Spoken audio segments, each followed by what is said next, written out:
महर्षि दुर्वासा ने इंद्र को लक्ष्मीहीन होने का श्राप क्यों दिया? Wavy dash blossom. भारतीय धर्म संस्कृति में फूलों का महत्व बताया गया है। फूलों में दैवीय शक्तियां विद्यमान होती है, जो भक्तों की शक्ति को बढ़ा देती है। ये शक्ति हमें आंखों से दिखाई नहीं देती है, लेकिन फूलों से देवी देवता का पूजन करने से हमें लक्ष्मी, धन संपत्ति, वैभव तथा सभी तरह के सुखों की प्राप्ति होती है। इन्हीं फूलों में है एक खास वैजंती का फूल, जो भगवान श्री कृष्ण को बहुत प्रिय है तथा जिसकी माला वे हमेशा अपने गले में धारण किए रहते हैं। अगर आपने कभी गलती से या अहंकार के चलते भगवान को चढ़ाए जाने वाले फूलों का अपमान कर दिया तो आपको मां लक्ष्मी के कोप का शिकार होना पड़ सकता है। अतः देवी देवताओं को चढ़ाए जाने वाले फूलों का कभी भी अपमान मत कीजिए। इस संबंध में कही गई एक पौराणिक कथा के अनुसार ब्रह्मा को भी महालक्ष्मी ने दर दर भटकने के लिए विवश कर दिया था। एक कथा के अनुसार इंद्र ने अहंकारवश वैजंती माला का अपमान किया था। परिणामस्वरूप महालक्ष्मी उनसे रुष्ट हो गईं और उन्हें दर दर भटकना पड़ा था। देवराज इंद्र अपने हाथी ऐरावत पर भ्रमण कर रहे थे। मार्ग में उनकी भेंट महर्षि दुर्वासा से हुई। उन्होंने इंद्र को अपने गले से पुष्पमाला उतारकर भेंट स्वरूप दे दी।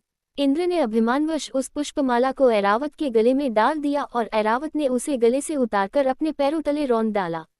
अपने द्वारा दी हुई भेंट का अपमान देखकर महर्षि दुर्वासा को बहुत क्रोध आया। उन्होंने इंद्र को लक्ष्मीहीन होने का श्राप दे दिया। महर्षि दुर्वासा के श्राप के प्रभाव से लक्ष्मीहीन इंद्र दैत्यों के राजा बलि से युद्ध में हार गए, जिसके परिणामस्वरूप राजा बलि ने तीनों लोकों पर अपना आधिपत्य स्थापित कर लिया। हताश और निराश हुए देवता ब्रह्माजी को साथ लेकर श्रीहरि के आश्रय में गए और उनसे अपना स्वर्गलोक वापस पाने के लिए प्रार्थना करने लगे।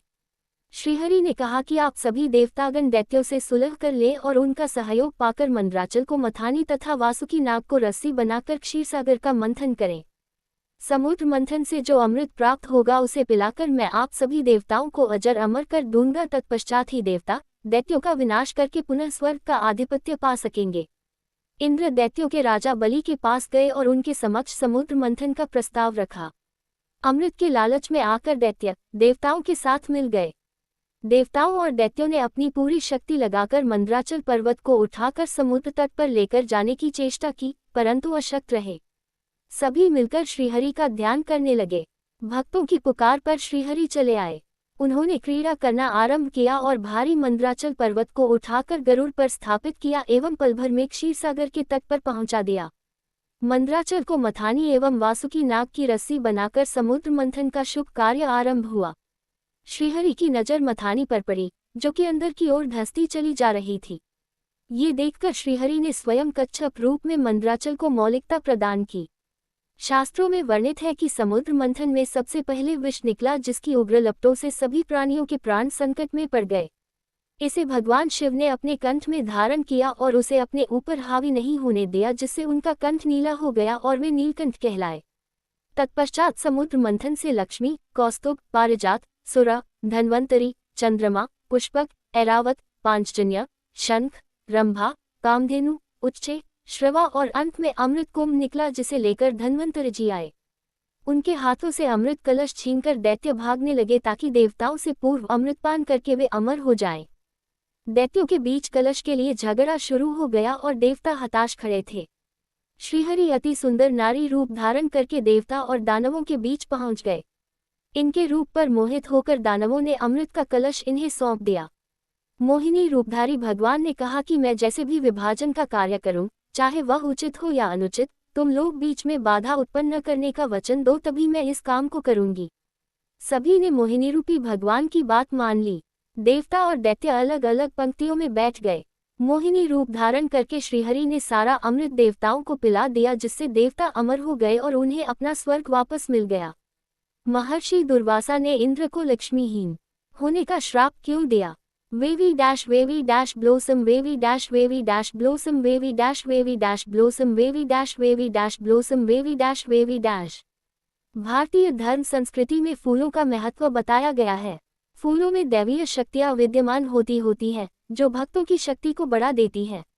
ये शक्ति हमें आंखों से दिखाई नहीं देती है, लेकिन फूलों से देवी देवता का पूजन करने से हमें लक्ष्मी, धन संपत्ति, वैभव तथा सभी तरह के सुखों की प्राप्ति होती है। इन्हीं फूलों में है एक खास वैजंती का फूल, जो भगवान श्री कृष्ण को बहुत प्रिय है तथा जिसकी माला वे हमेशा अपने गले में धारण किए रहते हैं। अगर आपने कभी गलती से या अहंकार के चलते भगवान को चढ़ाए जाने वाले फूलों का अपमान कर दिया तो आपको मां लक्ष्मी के कोप का शिकार होना पड़ सकता है। अतः देवी देवताओं को चढ़ाए जाने वाले फूलों का कभी भी अपमान मत कीजिए। इस संबंध में कही गई एक पौराणिक कथा के अनुसार ब्रह्मा को भी महालक्ष्मी ने दर दर भटकने के लिए विवश कर दिया था। एक कथा के अनुसार इंद्र ने अहंकारवश वैजंतीमाला का अपमान किया था। परिणामस्वरूप महालक्ष्मी उनसे रुष्ट हो गई और उन्हें दर दर भटकना पड़ा था। देवराज इंद्र अपने हाथी ऐरावत पर भ्रमण कर रहे थे। मार्ग में उनकी भेंट महर्षि दुर्वासा से हुई। उन्होंने इंद्र को अपने गले से पुष्पमाला उतारकर भेंट स्वरूप दे दी। इंद्र ने अभिमानवश उस पुष्पमाला को ऐरावत के गले में डाल दिया और ऐरावत ने उसे गले से उतारकर अपने पैरों तले रौंद डाला। अपने द्वारा दी हुई भेंट का अपमान देखकर महर्षि दुर्वासा को बहुत क्रोध आया। उन्होंने इंद्र को लक्ष्मीहीन होने का श्राप दे दिया। महर्षि दुर्वासा के श्राप के प्रभाव से लक्ष्मीहीन इंद्र दैत्यों के राजा बलि से युद्ध में हार गए, जिसके परिणामस्वरूप राजा बलि ने तीनों लोकों पर अपना आधिपत्य स्थापित कर लिया। हताश और निराश हुए देवता ब्रह्माजी को साथ लेकर श्रीहरि के आश्रय में गए और उनसे अपना स्वर्गलोक वापस पाने के लिए प्रार्थना करने लगे।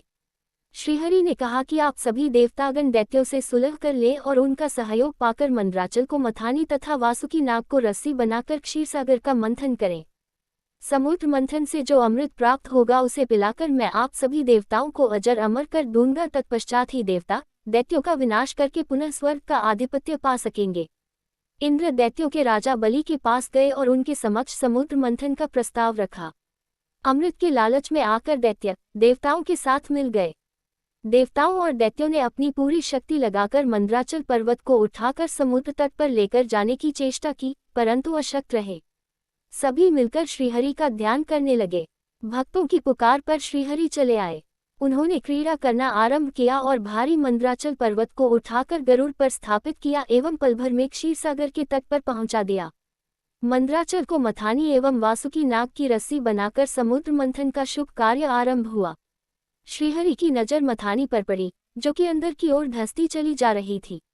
ये देखकर श्रीहरि ने स्वयं कच्छप रूप में मंदराचल को मौलिकता प्रदान की। शास्त्रों में वर्णित है कि समुद्र मंथन में सबसे पहले विष निकला, जिसकी उग्र लपटों से सभी प्राणियों के प्राण संकट में पड़ गए। इसे भगवान शिव ने अपने कंठ में धारण किया और उसे अपने ऊपर हावी नहीं होने दिया, जिससे उनका कंठ नीला हो गया और वे नीलकंठ कहलाए। तत्पश्चात समुद्र मंथन से लक्ष्मी, कौस्तुभ, पारिजात, सुरा, धन्वंतरी, चंद्रमा, पुष्पक, ऐरावत, पांचजन्य, शंख, रंभा, कामधेनु, उच्चे, श्रवा और अंत में अमृत कुंभ निकला, जिसे लेकर धन्वंतरी जी आए। उनके हाथों से अमृत कलश छीनकर दैत्य भागने लगे ताकि देवताओं से पूर्व अमृतपान करके वे अमर हो जाएं। दैत्यों के बीच कलश के लिए झगड़ा शुरू हो गया और देवता हताश खड़े थे। श्रीहरि अति सुंदर नारी रूप धारण करके देवता और दानवों के बीच पहुंच गए। इनके रूप पर मोहित होकर दानवों ने अमृत का कलश इन्हें सौंप दिया। मोहिनी रूपधारी भगवान ने कहा कि मैं जैसे भी विभाजन का कार्य करूं, चाहे वह उचित हो या अनुचित, तुम लोग बीच में बाधा उत्पन्न न करने का वचन दो, तभी मैं इस काम को करूंगी। सभी ने मोहिनी रूपी भगवान की बात मान ली। देवता और दैत्य अलग अलग पंक्तियों में बैठ गए। मोहिनी रूप धारण करके श्रीहरि ने सारा अमृत देवताओं को पिला दिया, जिससे देवता अमर हो गए और उन्हें अपना स्वर्ग वापस मिल गया। जा